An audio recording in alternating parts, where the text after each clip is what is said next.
پہلی امتوں کو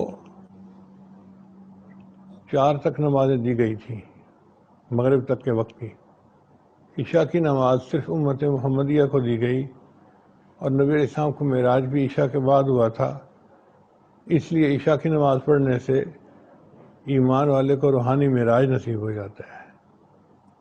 اس نماز میں ہمارے روحانی فائدے تو ہیں ہی صحیح، جسمانی فائدے بھی ہیں. چنانچہ اگر کوئی سوال پوچھے کہ نماز میں جسمانی فائدے کیا ہیں، تو علماء نے لکھا کہ انسان کی زندگی کی ترتیب ایسی ہے کہ فجر کے وقت اس کی شوگر لو پہ ہوتی ہے. اب جب شوگر لو پہ ہے تو اس کو زیادہ ایکسرسائز کرنے کی ضرورت نہیں ہے اپنی کیلریز کو برن کرنے کے لیے. اس لیے فجر کی نماز بڑی مختصر سی، 2 رکعت سنت 2 رکعت فرض. لمبی پڑھنا ایک الگ چیز ہے، مگر اٹھک بیٹھک زیادہ تو نہیں ہے نا، مختصر رکھی اللہ نے کہ 2 رکعت سنت پڑھ لو اور 2 رکعت فرض پڑھ لو، تمہاری فجر کی نماز ہو جائے گی. پھر اس کے بعد ہم ناشتہ کرتے ہیں، دفتر جاتے ہیں، اور دوپہر کے وقت پھر بھوک لگتی ہے تو ہم کھانا کھاتے ہیں. کھانا کھانے سے ہماری شوگر یکدم شوٹ کر جاتی ہے، تو اس وقت ہمیں زیادہ ایکسرسائز کی ضرورت تھی. اللہ تعالیٰ نے حکم دیا اب 4 رکعت نماز نہیں ہے، ظہر کی نماز تو 12 رکعت ہے، تاکہ زیادہ ایکسرسائز ہو اور شوگر لیول نارمل ہو جائے. خیر 12 رکعت پڑھ کے ہم نے نماز پوری کر لی. پھر اس کے بعد عصر کی نماز بھی مختصر پڑھی.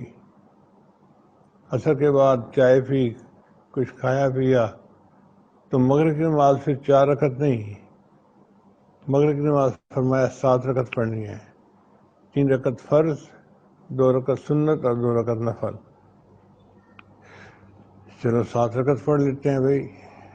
پھر مغرب کے بعد ہمارے رات کے سونے کا معمول تھا، تو ہم نے عشاء کا کھانا خوب کھایا اور شوگر یکدم پھر ہائی چلی گئی. اللہ نے فرمایا میرے بندے اب تمہیں پھر ایکسرسائز زیادہ کرنی پڑے گی تاکہ تمہاری شوگر کمپنسیٹ ہو جائے. یا اللہ ظہر کے وقت تو میں نے 12 رکعتیں پڑھی تھی، اب 12 پڑھ لوں.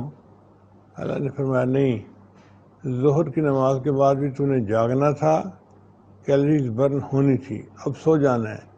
لہذا 12 کی بجائے 17 رکعتیں عشاء ہے، تم 17 رکعتیں ادا کرو تب تمہاری عشاء ادا ہوگی. اب دیکھیے کہ 1400 سال پہلے کون جانتا تھا کہ انسان کا شوگر سائیکل کیسے چلتا ہے اور انسان کے بدن کی ضرورت کیا ہے. ان پڑھ لوگوں میں اللہ کے ایک محبوب ہم تشریف لائے اور انہوں نے ایسی عبادت سکھائی جو آج 14 صدیاں گزرنے کے بعد بھی اس وقت کے موسٹ ماڈرن سائنٹیفک زمانے میں اس کی حقیقت کو ڈاکٹر تسلیم کرتے ہیں.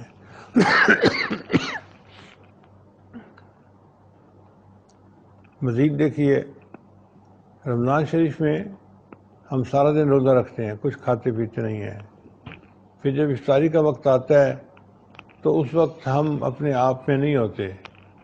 2 گلاس روح افزا کے پیے، بادام کے شربت کے پیے، سموسے کھائے، پکوڑے کھائے اور خوب ٹکا کے ہم نے کھایا. شوگر جو تھی وہ اسکائی ہائی آسمانوں پہ چلی گئی. یا اللہ 17 رکعتیں عشاء پڑھ لیں کام چل جائے گا.